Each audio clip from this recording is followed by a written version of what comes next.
government agencies' relationship with the U.S. Muslim community.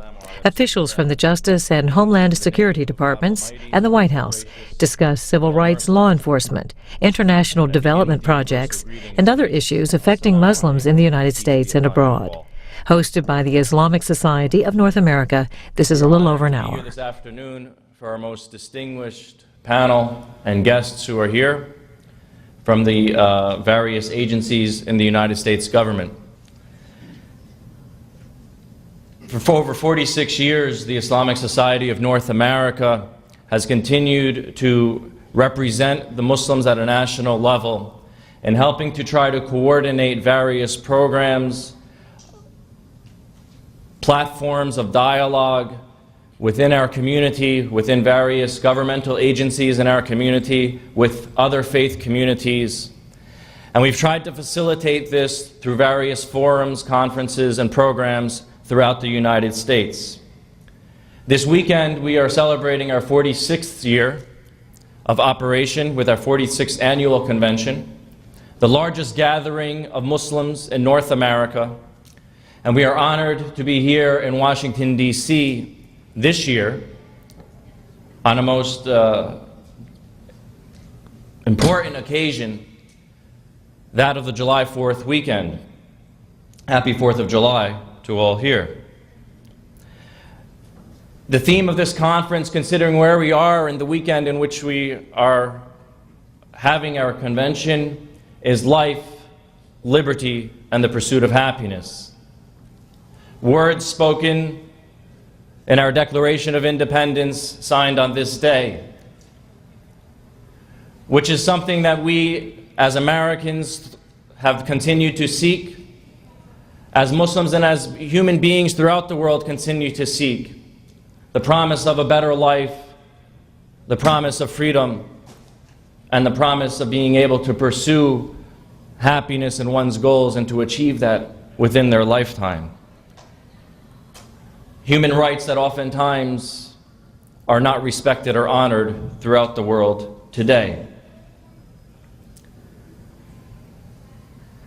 Part of the Islamic Society of North America's function is to bring together the community to engage the government and government agencies and to facilitate dialogue and discussion, to help in the integration of the Muslim community into the governmental offices and vice versa, government interaction into the Muslim communities.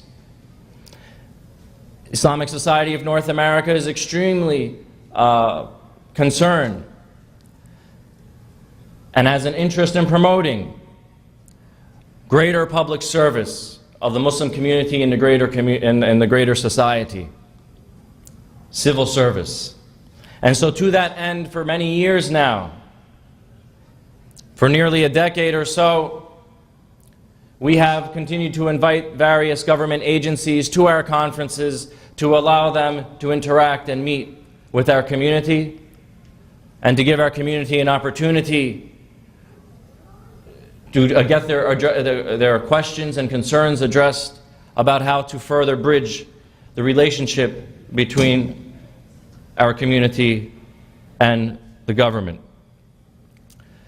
With that, we are a most distinguished panel. And first, I would like to introduce someone who has done a great deal for the Muslim, Arab, and South Asian community, George Selim, who works for the Office of Civil Rights and Liberties in the Department of Homeland Security. He's no stranger to the Islamic Society of North America, as he has addressed our conference several years now, representing the Department of Homeland Security. In this office, in which he is the head of the efforts and leads the domestic outreach and engagement between the government and the Arab, Muslim, and South Asian community. This same position was held previously, some of you may recall, by Dan Sutherland, who was previously honored by the Islamic Society of North America for his great service that he provided during his tenure several years ago. We look forward to our continued relationship and support of George Selim and the Office for Civil Rights and Liberties. I'd now like to ask George Selim to please take the podium.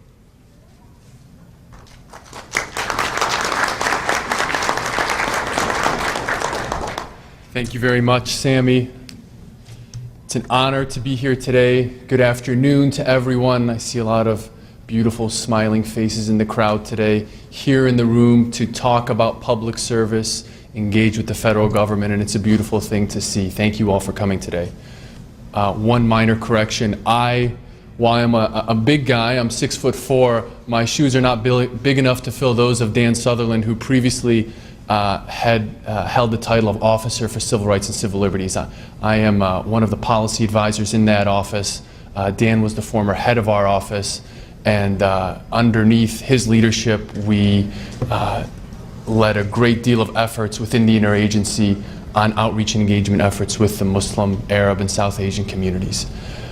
With that said, I want to introduce the panel, tell you a little bit about each of the panelists, and give just a moment of history behind this panel, why we're here today, and what we hope to talk about. So first, a little bit about the panel. My esteemed colleagues and friends that are seated to my right work in various agencies across government: the Department of Justice, the Executive Office of the President at the White House, Department of Homeland Security, and USAID, the U.S. Agency for International Development.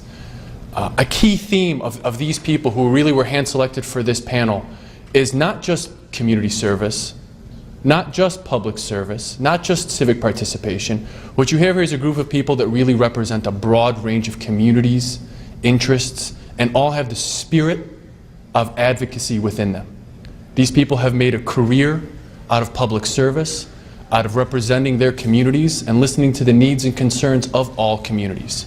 That's why they're here today on the 4th of July. That's why many of the people who are on this panel have been at ISNA conventions in the past several years and will be at years to come.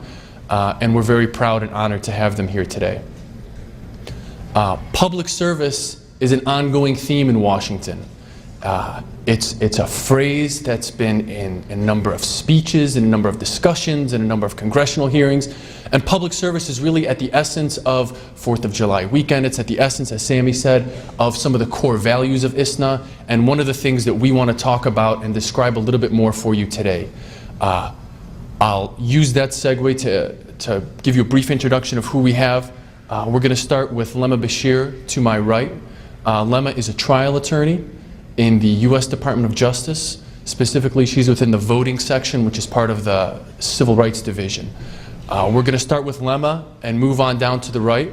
Each panelist is going to have approximately no more than 10 minutes to give a brief introduction of themselves, how they got into the federal government, where they were before that, talk about the roles, missions, and focuses of their respective offices, those interactions with the American Muslim, Arab, South Asian, other ethnic and religious minority groups, and then talk about ways that the Arab, Muslim, South Asian people in this room today can engage with the federal government, be it through employment, young people in this room through internships, and other various mechanisms, means, and modes. So with that said, Lema Bashir, a longtime friend, esteemed colleague, who was an advocate before she started at the U.S. Department of Justice. I'll let her introduce herself a little bit more and talk about the work she does at the Department of Justice. Lema?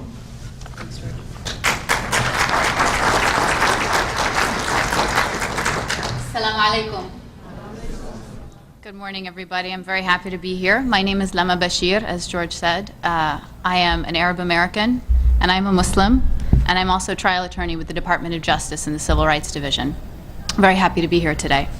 The Civil Rights Division is a part of the Department of Justice that's made up of components that prosecute violations of criminal civil rights statutes and enforce federal statutes prohibiting discrimination on the basis of race, color, sex, disability, religion, and national origin. So we really cover a lot of areas. In 1957, Attorney General William P. Rogers created the Civil Rights Division, which was previously a section within the Criminal Division. The division is divided into sections based on the statutes that each section enforces. These sections are the Appellate Section, Criminal, Disability Rights, Educational Opportunities Section, the Employment Litigation Section, Housing and Civil Enforcement, the Office of Special Counsel for Immigration-Related Unfair Employment Practices, which we call OSC, the Special Litigation section, and the Voting section, of which I'm a member. The Voting section enforces the Voting Rights Act of 1965, which is a statute that prohibits voting practices or procedures that discriminate on the basis of race, color, or membership in a language minority group. We also enforce the Help America Vote Act, HAVA, the Uniformed and Overseas Citizens Absentee Voting Act, UOCAVA, and the National Voter Registration Act. I wanted to mention also, after 9/11, the Civil Rights Division made the investigation of bias crimes and discrimination against Muslims, Sikhs, and persons of Arab and South Asian descent, or people perceived to be members of any of those groups, a very high priority. The division has also done extensive outreach to these communities to educate them about their rights, including events like this one today, and a bi-monthly meeting that the Civil Rights Division has coordinated with other government agencies, with Arab American, South Asian American, Muslim, and Sikh community groups to raise issues that are important within the communities. I wanted to give you a few case examples of the kinds of cases that the Civil Rights Division prosecutes, and then we can talk in more detail during the Q&A if you have any questions. Briefly, in Columbia, Tennessee, on November 3rd, 2008, 2 defendants pled guilty to damaging religious property and using an explosive device to burn the Columbia Islamic Center to the ground on February 2008. A 3rd defendant remains charged with a number of crimes connected to that firebombing. On June 8th, just a few weeks ago, the department filed a lawsuit against Essex County, New Jersey, alleging that it discriminated against a Muslim corrections officer on the basis of her religion in violation of Title VII of the Civil Rights Act. The suit alleges that the county refused to permit the plaintiff to wear a the victim, to wear a religiously mandated headscarf while working as a corrections officer. She was wearing a hijab. According to the complaint, the Essex County Department of Corrections first suspended her and then terminated her on the ground that wearing her hijab violated its uniform policy for corrections officers. In Revere, Massachusetts, in October of 2008, 3 men pled guilty to conspiring to interfere with the housing rights of 2 Muslim families by repeatedly vandalizing the 2 families' vehicles in front of their homes. The case was investigated by the FBI and is being prosecuted by attorneys from the United States Attorney's Office for the District of Massachusetts and from the Civil Rights Division. An example of an education case. In 2007, the Civil Rights Division reached a settlement with the Texas school district that allows a group of Muslim high school students to say their midday prayers at the school. Several Muslim students at the Louisville Independent School District had contacted the Civil Rights Division in 2006, and I'll get back to why this is important later, alleging that the school had denied their request for use of a classroom or other unused space during lunch period to say their prayers, and had barred them from kneeling in a corner of the cafeteria to say their prayers. The students alleged that clubs and informal groups of students were permitted to gather during the lunch hour, but they had been denied the ability to gather for their prayers. The Civil Rights Division opened an investigation, and after interviews with school officials and a site visit, reached a settlement with the school district. Under the settlement, the school agreed to permit the students to kneel and pray in a designated space in a common area outside the cafeteria, or to provide an alternate space in the future that is acceptable to the Muslim students. Okay. And then an example of a voting case, I'm in the voting section, so I wanted to talk about this a little bit. In 2000, the department brought an action against the city of Hamtramck, Michigan, alleging that the city had violated one of the portions of the Voting Rights Act by implementing a discriminatory race-based challenges policy against dark-skinned or Arab American voters at the polls. A group of poll watchers had been challenging voters with darker skin and who had distinctly Arabic names like Muhammad, Ahmad, and Ali on the basis of citizenship. Over 40 of these voters were required to take citizenship oaths before being permitted to vote, while white voters were not subjected to the same requirement. These voters ended up being primarily of Arab or Bangladeshi origin.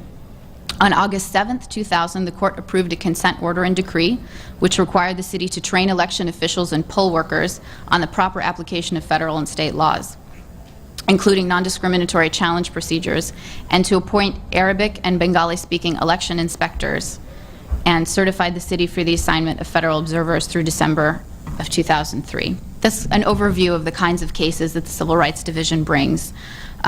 In closing, you see that there are a variety of different kinds of cases that we do, and the cases come from a variety of sources, sometimes from news reports that we see, sometimes from community groups, and a lot of the times they come from individuals who contact the Civil Rights Division and make complaints about potential violations of civil rights and potential violations of the civil rights statutes that we enforce.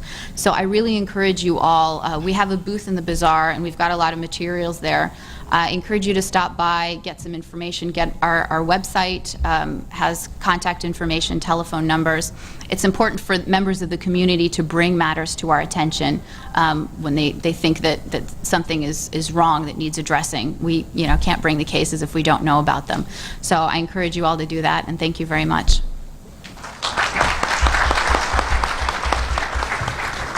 Thank you, Lema. And for people in the back, there are some seats up front here on the left-hand side. One of the things that some of the people in the audience may be thinking of, public service, government engagement, getting involved, that's something I want to do, but careers in the federal government, I have a full-time job, I like what I do already.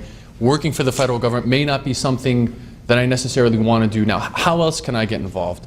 How else can I volunteer? How else can I contribute my time to public service and the greater benefit of the communities in which you all live in? And that's one of the themes that we'll be touching on. And to segue into that, I want to introduce Paul Monteiro, Associate Director in the White House Office of Public Liaison, which is part of the Executive Office of the President. Paul is, while he's new to government, he's no stranger to public service.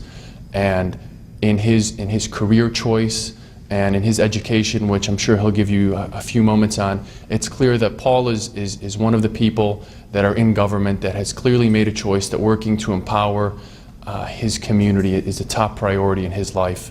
And with that, I'll introduce Paul. Paul. Thank you, George.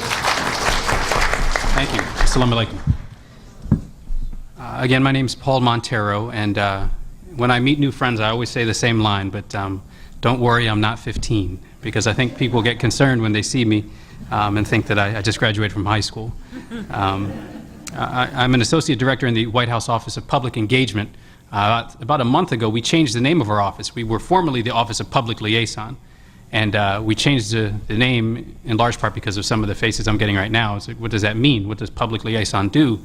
And it's really to underscore the President's priority, that we not sit here in Washington and wait for groups to come and find us and talk about issues that are of concern to their community, but that we be proactive and go out into the community and find folks who are working on issues and have expertise but don't necessarily know how to work with the administration on different issues. We work and call ourselves the front door to the White House.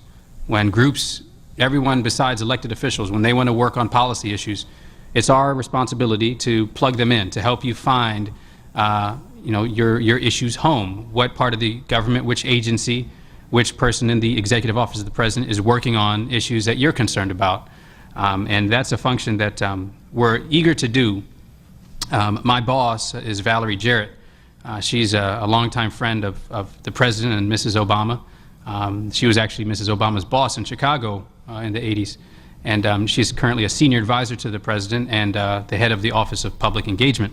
And she spoke yesterday at the inaugural session, really talking about her personal experience, being born in Iran, spending the first few years of her life there, working side by side with folks who are just trying to provide medical care to Iranians there. But how her experiences have shaped her view of the work that we're doing now. And the work that we're doing now is to make sure that that front door of the White House is open to everyone, but especially you in this room. One of the most discouraging things that I've heard was that one of the meetings we had very early on in the administration, not that we're that far in, but in January, February, and it was a very senior leader of a Muslim American group. And in the course of conversation, this person said that after September 11th, we expected some level of scrutiny. We expected to be treated a little differently, but then they went on and said, and we accepted it. We accepted being treated differently, and we accepted being treated as a sort of suspect minority. And that was one of the most discouraging things, because at a level of leadership, community leaders accepted a little less, I think. And I'm very happy and I'm privileged to really work for a president who's declaring that period of time as being over. President Obama is serious about engaging every American, and especially Muslim Americans. As I'm sure you've heard in his speech in Cairo a few weeks ago, he's really truly calling for a new beginning based on mutual cooperation and mutual respect, not only with Muslims around the world, but especially with Muslims here in the United States.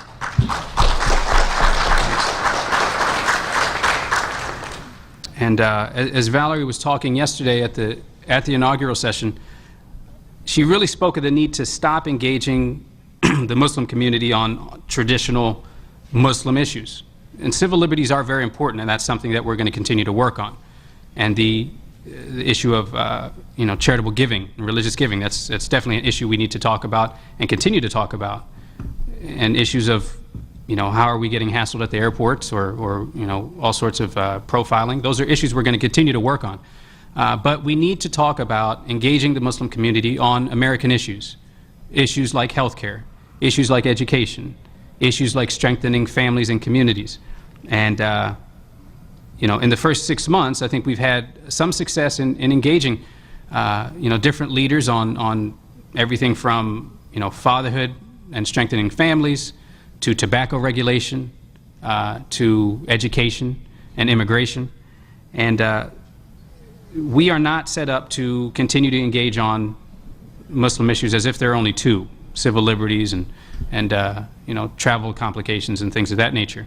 And so we're working as hard as we can to make sure that the millions of Muslim Americans understand that this White House is committed to hearing your voice when we're talking about policy issues that affect each and every one of you every day. As you know, we're working on healthcare.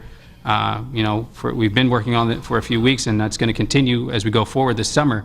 And that's an issue that affects 46 million Americans. So many, Muslim Americans, and I'm sure if I asked you to raise your hand, many in this room are living without health insurance. Many in this room are going without the care they critically need, going out without medication, allowing preventable or treatable illnesses to grow into something more complicated because of a broken healthcare system. And so our job in the Office of Public Engagement is to meet with Muslim health professionals, to meet with doctors and clinical aides and physicians' aides, folks who are on the front lines of any given issue, to get their experiences, get their expertise, and to make sure that not only on a policy level, but also on a religious level, that we don't look at these issues just as policy issues. Because in many ways, and I think you in this room can understand it more than a lot of other folks, you recognize immigration, healthcare, educational reform as moral issues. This is a question of how we are treating our neighbors. This is a question of how we are, helping or not helping the most vulnerable in our society. And so the Office of Public Engagement really serves to be that front door to help large groups or small groups. And we work with ISNA, obviously, being the largest organization, umbrella organization in the country. But whether you have a group of 25 committed people who want to talk about reforming some issue in your community, or a larger group, our office is really here to serve you, to be that connection, to help you find the policy experts in the White House or in one of the federal agencies that are working on your issue. And in many ways, I think folks consider us sort of a middleman, but we're happy to do it because the problems that we're facing right now, that the president's been talking about, are critical. We put them off for far too long, and we cannot ignore the many challenges we're facing here in the United States, but also around the world. And so, whether it's engaging Muslim CEOs, as Valerie did before the Cairo speech, to get their input on the speech, business leaders, health professionals, and other community leaders and religious leaders, we want to make sure that at least there is an office in the White House that's committed to hearing from you. So I'm happy to be with you, and thanks for your time.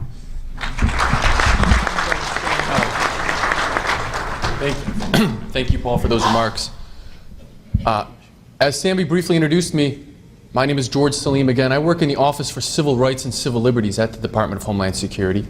That's an office that reports directly to the Secretary of Homeland Security to advise the Secretary and senior leadership across the department on issues that we say are at the intersection of Homeland Security and civil rights. In the years immediately after 9/11, many of the issues that were brought to the forefront of the intersection of civil liberties and Homeland Security were issues that had to do with the Arab, Muslim, and South Asian communities. In the years since that, we've made some great progress on some of those issues. Government work is inherent to two very fundamental things. There's always going to be challenges in government work, but there's always going to be successes. And we've had some good successes, and we're continuing to work on the challenges that were laid out in front of us. One of the successes that's been brought to the department, my colleague who's sitting to the right, Jannah Scott, Deputy Director for the DHS Center for Faith and Community-Based Initiatives. Jannah recently joined the department, having worked for the Secretary and in Arizona on these particular issues. The fact that faith and community-based initiatives are being raised to the highest levels of the Department of Homeland Security to work on not just security-related issues, but also emergency preparedness-related issues, issues on persons with disabilities, all the issues that are at the intersection of civil liberties and really protecting our homeland. It's really a key issue. I know the Secretary and the leadership at the department really have their ears tuned to faith and community-based issues. And I'll introduce Jannah Scott, again, Deputy Director of the DHS Faith and Community-Based Initiative Office, to introduce herself and talk about the work of her office.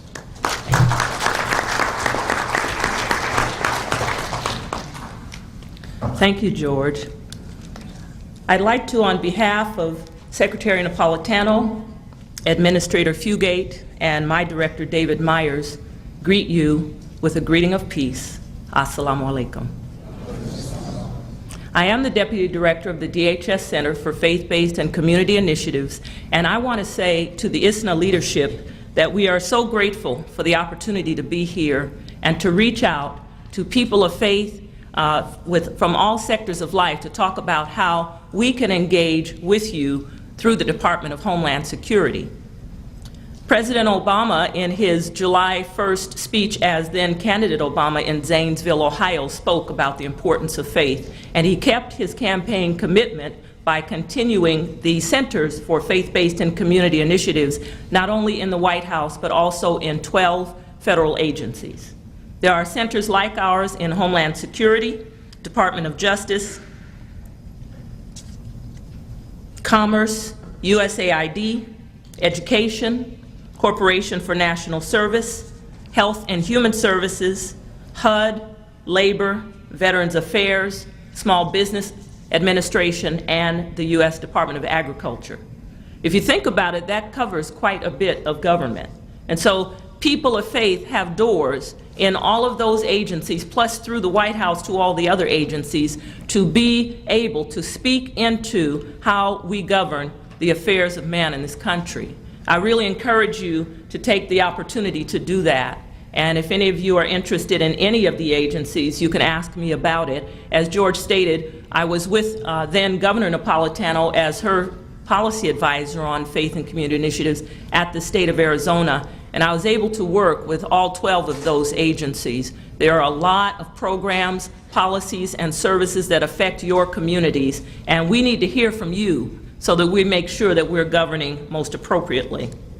I would like to also acknowledge Joshua Dubois, who is the Executive Director of the White House Office for Faith-Based and Neighborhood Partnerships. And through his leadership, the 12 departments are working together on a number of issues.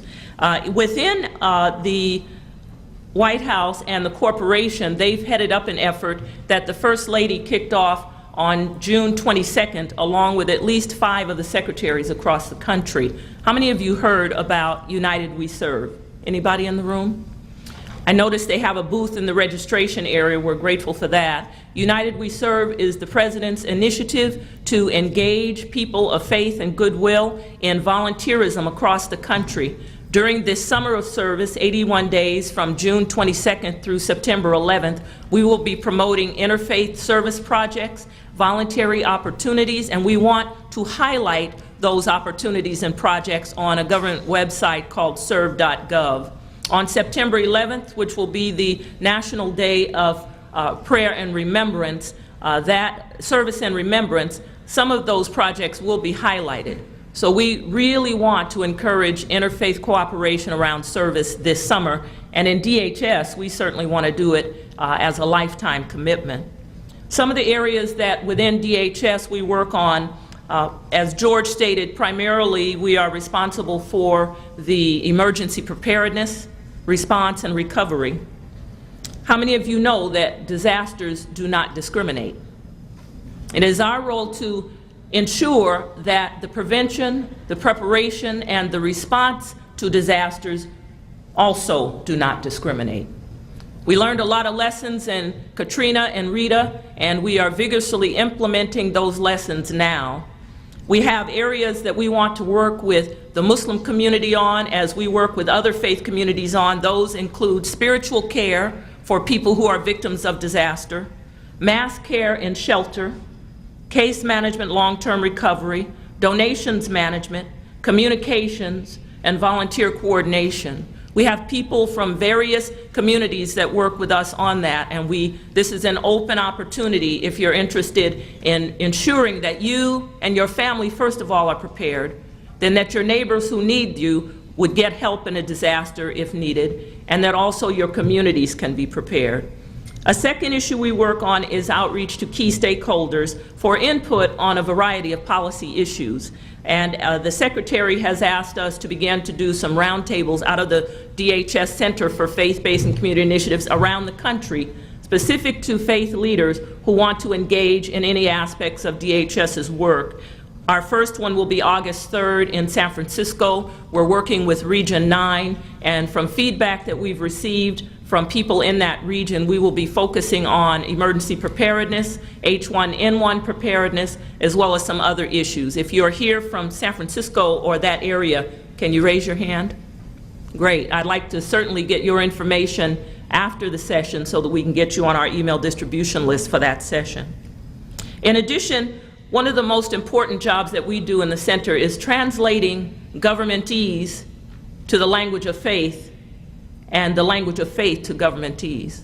Oftentimes people who work in government, they haven't necessarily had to study or be involved with or engage with people of faith on a regular basis. And so sometimes the decisions and actions that are taken without a comprehensive knowledge of that faith community. And so we work very diligently to seek to translate issues so that some of our programs and career people as well as the political people who may not be used to things like, for instance, in houses of worship where sometimes the worship leader, the imam, in the case of the Muslim community, may receive their housing without having to pay for it.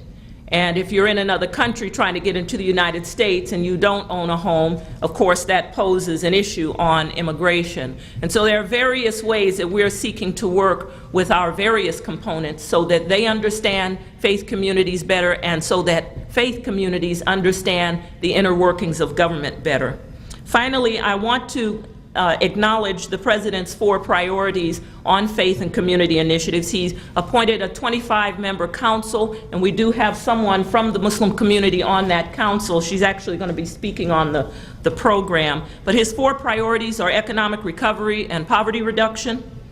The second, teen pregnancy prevention and abortion reduction. The third, promoting responsible fatherhood, and the fourth, which DHS is most excited about, is interfaith and intercultural dialogue and cooperation. In closing, I'd like to say that we are at booth 842. We've been here since yesterday. We've seen many of your smiling faces and have really appreciated those of you that have taken the time to stop to hear about the diverse programs that we have within the Department of Homeland Security. I'd like to ask that if you go by our booth, that you promise me you will pick up at least these things. One is the emergency supply list. It's a little pocket guide that gives you information on the basics that you ought to have in your home in case we have a hurricane, a flood, or some other sort of disaster so that you and your family can be safe. Second is the process of immigration and the Ombudsman's office. If there are problems with people that you know who are trying to get a visa or trying to get a green card or trying to gain citizenship, the CIS Ombudsman is there to provide support and to help to make sure that all of the processes are being followed until they get to the point where they may have to refer you to an attorney. Thirdly, your own pocket version of the, and I think appropriate today on July 4th, Declaration of Independence and the U.S. Constitution. We want people to know their rights and the founding information for this country. And I know the kids have really been picking those up, so we encourage the parents to as well. And then employment information. We have at least 4 ways to gain employment within the Department of Homeland Security. One is through internships, another is through fellowships, another is through career positions through usajobs.gov, and of course the fourth is through a political appointment. So I want to thank you for the time. I know that there are many questions that may come up, and I'll be glad to answer or to stay afterwards if necessary. God bless you.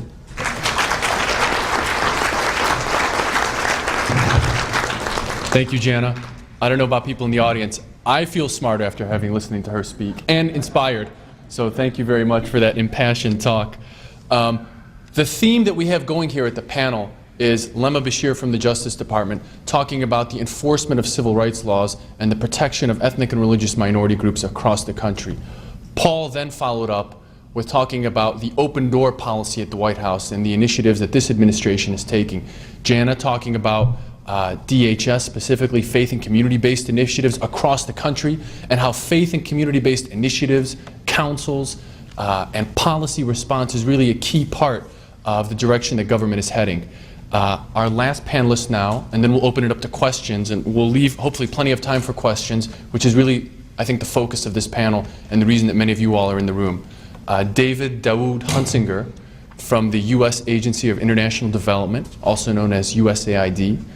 David is a conflict specialist there, and David is someone I've had the pleasure of getting to know over the past few years, but someone who, unlike others of us in Washington who, like myself, have spent the majority of my government career in Washington, David has really been outside of the field, living in Southeast Asia, the Near East, I think the Middle East as well for a short time.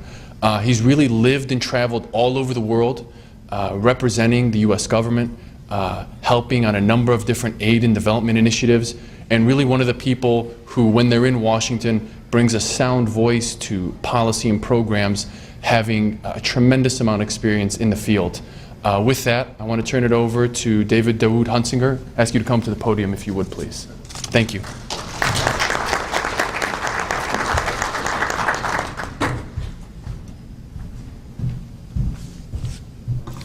Assalamu alaikum. As you might guess from my name, I do not come from a long line of Pennsylvania German Muslims. I wish I could claim that my family came over along with my Amish and Mennonite brethren as a group of American Pennsylvania German Muslims, but no, I accepted Islam as a young man in high school. And during my undergraduate and graduate career at the University of Michigan and the University of Washington, respectively, I focused on Islamic studies with a particular interest in the Middle East, as George said, but also Central Asia. And as part of my graduate studies, I was fortunate enough to receive U.S. government fellowships to do language training and research in the former Soviet Union, in the Central Asian republics, primarily of Uzbekistan, but also to a degree in Kyrgyzstan, Kazakhstan, Tajikistan, and Turkmenistan. And that actually was my gateway into public service. I had initially intended to be an academic, but when I was on the ground, particularly after 9/11 in Uzbekistan, and the embassy there was looking to reach out to the Muslim community, they needed somebody that they could reach out through. They didn't have the contacts. They needed somebody that knew some of the key figures, and I had been on the ground doing my research, doing my language training, and was familiar with some of the key religious figures on the ground in Uzbekistan, and so was able to make introductions on behalf of the embassy. And that led to a job with the embassy that I did for about a year and a half, and that eventually led to USAID deciding that they wanted somebody who could focus on issues of engagement with traditional communities, particularly religious communities, on a full-time basis. It made sense from the perspective of our development objectives to want to partner with those people who had the influence in the community to work together with them in a way that perhaps we hadn't in the past to deepen the penetration of a lot of the development activities that we're involved in. So I took on an experimental position. I was the Religion, State, and Society Specialist in the 5 Central Asian republics of the former Soviet Union for USAID, and I worked very closely with embassies in the region, basically to serve as a liaison between the U.S. government and religious communities, not just the Muslim community, but primarily the Muslim community, because it is the dominant faith in that part of the world, and to try and get people partnering and involved with one another. I currently work in USAID's Office of Conflict Management and Mitigation, which is within our Bureau of Democracy, Conflict, and Humanitarian Assistance. One of the things that my office does is it tries to sensitize other offices within USAID to the need to be aware of cultural differences and cultural specificities that are unique to various environments. We call it conflict mainstreaming, getting people to think about all of the consequences of their actions, particularly when they're implementing development programs. That if there are stigmas that need to be overcome in a community, that we're sensitive to that, and we don't just go in there and come forward with an agenda that doesn't necessarily have the buy-in of the local community. So a lot of what USAID does on a daily basis is about partnerships with local communities and local organizations around the world. USAID works in close to 90 countries, 35 of which are Muslim majority countries. And even those countries which aren't Muslim majority countries, many of them have sizable Muslim minorities that USAID certainly has a reason to work with. And so there's a real need within our agency to have people, young people in particular, who are looking to find a way in which they can contribute to the betterment of the world. And I think that's one of the things that I love about my agency, is that I, through the U.S. government, am able to affect the lives of individuals around the world. We talk about the pursuit of life, liberty, and the pursuit of happiness, the cornerstones of what we as Americans believe and strive for each and every day. USAID tries to extend that dream to people around the world. And USAID's work in democracy, in health, and economic growth, in other sectors, contributes to those goals in the countries that we work in. So there's a real opportunity for young people who want to make a difference, who want to work in Muslim countries, perhaps places where they know the language, they know the culture, they may have ties to those countries. USAID provides a perfect platform where they can make a difference, both in advancing the goals of United States development and foreign policy, as well as helping the individuals in the countries that USAID works in. I mean, if we're just to give a small example, we know that the conflict in the Middle East is something that is often on the minds of many Muslims and many Arabs here in the United States. The United States is the single largest bilateral donor to the Palestinian people. In fiscal year 2009, this current fiscal year, we contributed $965 million to helping out the Palestinian people. Of that, $781 million came from USAID. There are opportunities there where people who are concerned about the plight of the Palestinian people can be actively involved in helping them to establish a government that is moderate and looking forward to a two-state solution and establishing peace and prosperity in the Middle Eastern region. We can help with our health programs and other programs to increase the longevity of Palestinian children. Similarly, in the recent clashes in Pakistan, USAID has been a major donor helping out the internally displaced peoples who have been forced to flee from the conflict, and we've been providing humanitarian assistance. Again, these are areas which, this community is perfectly poised to contribute to in a variety of ways. And some of that can be through working for USAID directly, working through our implementing partners, being an implementing partner. If you have an NGO with ties on the ground, then maybe you can work with USAID to get some of the assistance to people who need it. So just to wrap up, I'd like to say that Muslim Americans are uniquely poised at this point in time, particularly considering the spirit of partnership that President Obama laid out just a few weeks ago, to be involved in serving a bridging function between the United States and the Muslim world. I wake up every morning with a great deal of pride as I go to work in the fact that with what I do, I can serve both God and country on a daily basis and impact the lives of people around the world. And USAID has a lot of ways that you too can be part of that process. And I invite you to check out our website, usaid.gov. There's information there that about career opportunities. We also have a booth in the bazaar that I would invite you to check out. I think 717 is the number. Please check it out, talk to us, learn about how you can be part of the solution. As someone mentioned at a breakfast this morning, esteemed brother Maher Hatut mentioned this morning, he quoted President Kennedy when he said, "Ask not what your country can do for you, but ask what you can do for your country."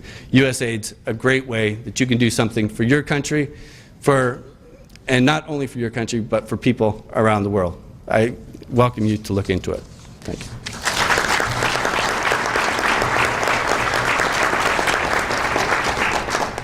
Thank you very much for, again, another inspiring talk from our panelists. Now is the time that many of you have been looking forward to, question and answer time. There's probably a lot of questions. Let me just briefly explain how we're going to work this out. I'll stay on the stage as the moderator. Raise your hand. I'll call on you, recognize you. State your name. If you have a title or organizational affiliation, state that. Ask your question. Because there's no mic in the audience, I'll have to rephrase your question on the mic here so that it's picked up by everyone, and then I'll direct it to the appropriate panelist, or you can ask which panelist you'd like to have your questions directed to. With that said, I see my friend over here on the left, and then we'll move to the back and around to the right. Your name and organizational affiliation, please. Assalamu alaikum. My name is Abdul Rahman Al-Qadiri. I'm the president of the board of trustees of the Islamic Center of the Capital District. I don't know who I should direct the question, but first let me thank you all, Lema, Paul, Jannah, and David, for coming here. An important issue for Muslims, and I see this as I work in the masjid, is the third pillar of Islam and giving zakah. And a lot of Muslims, this is a real issue, we deal with it on a daily basis, are afraid to give their zakah in a check. They prefer either not to give it at all or to give it in cash, because they're afraid that every single organization, if it is not yet on the list, that sometime down the road it will be put on some list and the federal government will come after these things. Great question. I think it's up now, given that President Obama is in office. We need some assurance from a high office, somebody that should come and address the Muslim community in America. Say, please, we would like you to fulfill your obligation, a religious obligation to give zakah. Ramadan is coming in a few weeks, and I would appreciate if somebody would answer. Excellent question, and one that has been raised in the past. I will first. So the question again is on giving zakat in the Muslim community. A lot of community members have raised issues and questions and concerns about giving funds to certain organizations. I'll maybe first ask David if he wants to comment on this, or Lema if you'd like to take this. The real response to this question belongs to the U.S. Department of Treasury, who has engaged with ISNA specifically on this issue. Unfortunately, the Department of Treasury does not have a representative on this panel, but if we talk afterwards, is there anyone on the panel who wants to speak to this or make any comments? Paul. Thank you again for asking the question, because I know that's something on many people's minds. And just yesterday, Dr. Mattson presented a letter on this issue to Valerie Jarrett when she was speaking, really addressing the need for millions of Muslim Americans to be able to give in line with their faith. And while I can't go into details on it, I will assure you that as recently as this week coming up, Department of Treasury officials, justice officials, and folks from the White House will be sitting down to talk about this issue, because we understand that the calendar is short on time. So, and without getting into the specifics of the issue, Dr. Mattson is serving you well, and she raised it just yesterday with Valerie. So. Stay tuned for more info on that. Thank you. I had another question here somewhere, sir. And if you could please leave it to just a brief question so we get enough time to include everyone. I will attempt that. Thank you.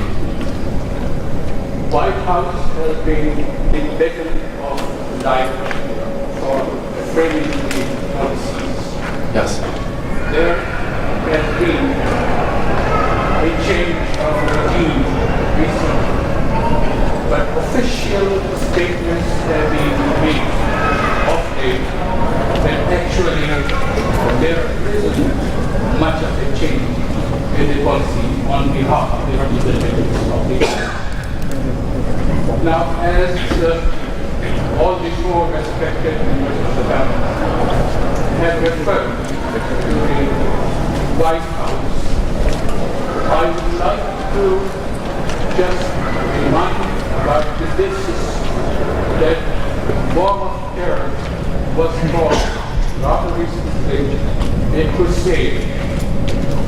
And initially, right from the horse's mouth, it was apparent that Islam fascists are trying to create a khilafah from Indonesia to Morocco. And within about 10 days, the limits were extended that they are trying to have a khilafah from Philippines all the way to Spain. Your specific question for the panelists, please. Is there a change in the policy when official statements have been made, for example, election? Great question. Nothing has changed. Thank you. So the official question, the question is there an official change in policy? Is there a change in rhetoric? What's happening? Specifically, I'll ask maybe Paul and Jannah to speak to this issue. And thank you for the question. I think the President's been very clear, both in Turkey and in Cairo, that the United States is not at war with Islam. And under this administration, that sort of rhetoric that you referred to from previous officials and the previous administration, that is not the policy of this government. And I think, well, I know that the President in his speeches, but also in his other remarks, has been clear that Muslim Americans are an integral part of our American life, and Muslims around the world are necessary partners in confronting the challenges that confront all of us. And so I can assure you that that sort of rhetoric that you mentioned is not coming out of this White House. I'm getting the signal from my camera people that we're running short on time. So, gentleman in the blue shirt, I'm going to recognize you and then come around here. I ask you to please make your question very brief and specific so we can just give everyone a chance. Sir. My name is Selim. I'm a board member for Care Michigan chapter. Two questions actually. Lema, I need to know the booth number what you have. Sure. The main question for Paul, actually what are the positive steps so far President Obama has done for racial profiling, especially for the Muslims? Still we see the problems at the airport. So what for so far has done, and what are his planning for future for this profiling issue? So the specific question from the gentleman was concrete changes or steps that have taken place to address issues such as racial profiling. Before I direct it to Paul, on behalf of the Civil Rights Office of Homeland Security, which I know has been at the center of addressing many of these issues, there has been a number of cases that have been raised to our office from a number of different community organizations from the past. Some that have been received in recent years have been addressed and resolved a number of issues that have come up. A number of complaints that have been received are still pending or yet to be resolved. As far as broader governmental changes, I'll see. Does Paul, do you have any comments to make on that? Sure. I'd just say quickly, and this is something Valerie mentioned yesterday, because Valerie Jarrett, senior advisor to the president, was born in Iran. And sometimes when she was traveling, before she joined the government, she would have complications at the airport because of where she was born. But this is an issue that, as I do a lot of religious outreach from the White House Office of Public Engagement, it's an issue of concern to other groups as well, the Sikh American community especially, because of their dress and the ceremonial blade.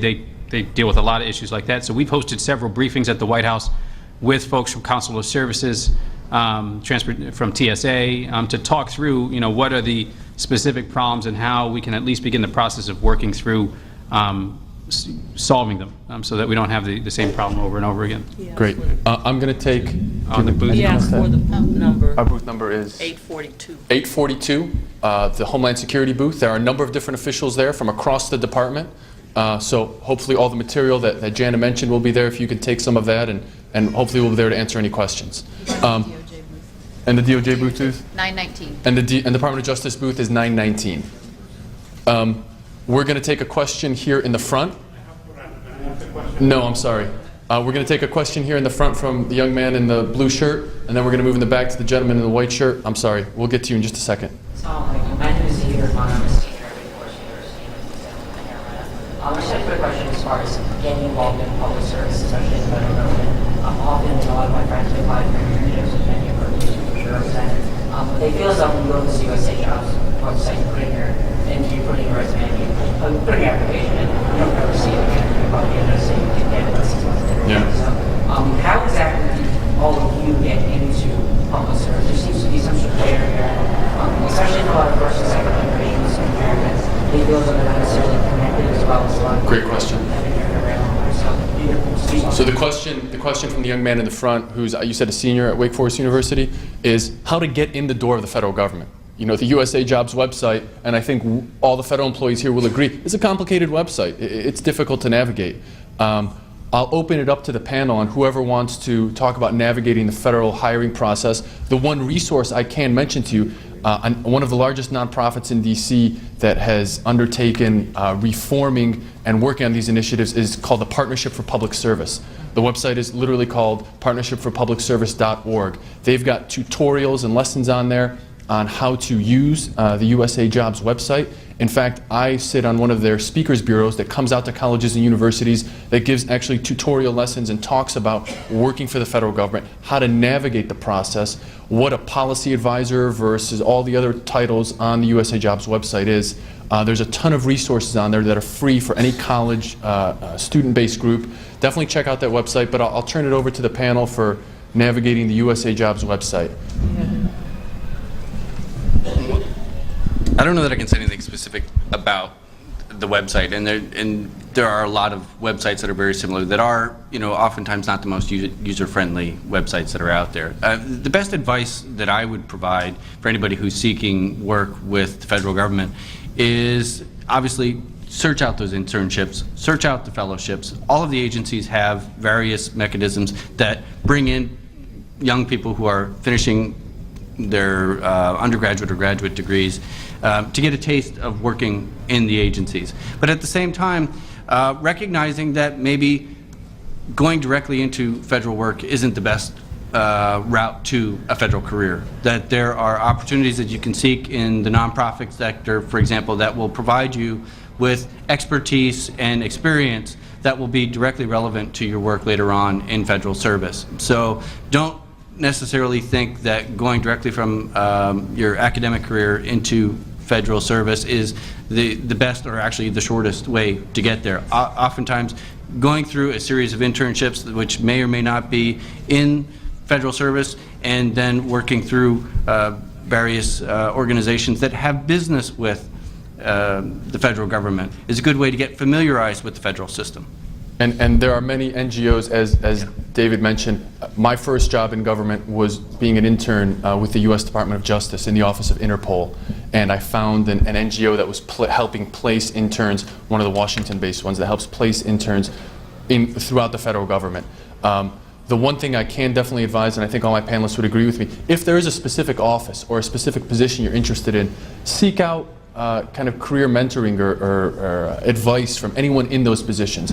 I know all the offices here have an open door policy in that regard, where if you're interested in working at the Department of Justice or USAID, I mean, all the federal agencies that are here, everyone's got business cards. If you're interested in specifically working in AID or DOJ or any of these positions, find someone who's already doing that. Ask them how they got started in that position. Sometimes it begins with an application on the USA Jobs website, but other times it begins with an internship and networking and getting to know when positions open and how to apply for them, doing competitive fellowship or internship programs. There's many ways to get involved. And I definitely say don't limit yourself just to the USA Jobs website, but seek other ways to get an introduction to the office or agency you're interested in. Let me take it to the guy in the back with the white shirt. Yes, sir. My name is Mujib Tima. I'm a life member of ISNA. In the program for these 3 days, the name of Sheikh Abdullah Idris is mentioned several times. And we know that he has not been granted visa to come from Canada. Is there a career-specific question? To the United States. It relates to your total presentation of the openness of the U.S. government to Muslim community. He's a founding member of ISNA. Okay. He has worked for all of us. Why is it that he is denied visa for entry into the United States? Without being able to speak on case specifics, I'm well aware of that case. In fact, my office has addressed this with ISNA leadership. We can't get into one-on-one on specific cases. If you want, I'll be happy to talk to you after this panel in a little bit more detail. My friend here who's anxiously waiting. Yes, sir. Hi, my name is Sami. Oh, one second. The gentleman right behind you. Yes. Thank you very much. If you can keep it brief and please your specific question. Okay. I am a founder of ISNA since 1963. With all due respect, yes, sir. All of you are insiders. So give a chance to the outsiders. And I will tell you my experience with USA. Okay, my credentials, I came here, the same program with Ban Ki-moon as selected by the New York Herald Tribune when I was in high school. I went for my schooling at Dartmouth College, Harvard University, Bashir School of Law and Diplomacy. A question, please, sir. Okay, I'm coming to the question. Okay. I worked for the Islamic Development Bank and Kuwait Development Fund for 15 years in Africa, more than 30 countries in Africa. When I came back here in 1990, I wanted to continue my work in Africa. And as the gentleman said, I wanted to do something for my country. I have been applying to USA since 1994. Okay? Okay. Every time they give me an excuse. Your specific question. Sir, with all due respect, your specific question, please. Okay, overqualified is a conflict analyst. Overqualified. Sometimes you did not meet the minimum standard. And they recruit amateurs. Almost all of them have been working with Sir, I'm sorry, we have to move to the next question. Wait a minute. No, I'm sorry, we have to move to the next question. They are telling us open door. It is not open door. It is closed door. And now I am suing USA in the federal government under Judge Ennis. And I have 15 EOAC cases pending. So there is no open policy. Sakib, your question, please. Sir, I'm sorry, we're going to have to move to the next question. Your question, and they hired the associate of the ICC, International Criminal Court, Go ahead, in Sudan. That is my experience. Okay? There is no open door there. Thank you. Okay? Thank you. And I asked them, give me... Okay, thank you, sir. Thank you. Thank you. Give your me question, 5 please. names, Muslim names in USA. They told me, thank you. Define a Muslim name. That is the USA. Nonsense. Discrimination all over. My name is Government is passionate. I mean, it's a passionate organization. Sir, go ahead. I'm sorry. I'm just an intern for United Nations, their Alliance of Civilization. Great. My question was on the foreign services test. I was hoping if I could get some of the details of that. And also, I had a question for David of the environment at USA. Do you feel that you get a lot of independence in what you do, or are there a lot of loopholes and government restraints that a person should be wary of before you enter the environment? So the first question is related to the U.S. Foreign Service exam. Second question is related to having independence and kind of freedom to carve out an agenda at USAID. David, please. The Foreign Service recruitment process at USAID is a little bit different from the Department of State. Department of State, you're probably familiar with the written and then oral exams that take place. USAID has a parallel system whereby you submit a written application that then leads to basically a day-long oral evaluation where you speak with some senior USAID staff who evaluate you on your experience and your abilities. And that we are currently doing a great deal of hiring at the entry level right now. We are in our 6th class of what we call DLIers, Development Leadership Initiatives. People joke about being initiatives as individuals, but despite the name, it's the way into our Foreign Service, and USAID is very actively recruiting into the Foreign Service. So if you are interested in a career in USAID's Foreign Service, now is a great time to be applying for it. So go to USAID's website, find out when the next openings are, submit your written application. Hopefully that can lead to oral examinations. As far as the, the environment that you were... Yeah, day-to-day work. The day-to-day work, one of the nice things about USAID is it's a very, while we are a government bureaucracy, it's a very flat structure whereby everybody not only feels free to express their opinion, but actually feels it's rather their duty and their responsibility to express their opinion, whether it was asked for or not. So we're a very, passionate group of people who want to contribute everything that we can to the betterment of the communities that we work with. And so, nobody's voice is shouted down. Everybody feels that they have the ability to input what they feel is the best course of action for USAID to employ in any given circumstance. At the end of the day, like I said, we are a government structure. Our leadership will listen to what everybody says and make the decisions as appropriate. I've got good news and bad news. I see several people with their hands raised that have had them up for some time. The bad news first is that unfortunately I've gotten notice that we've run out of time.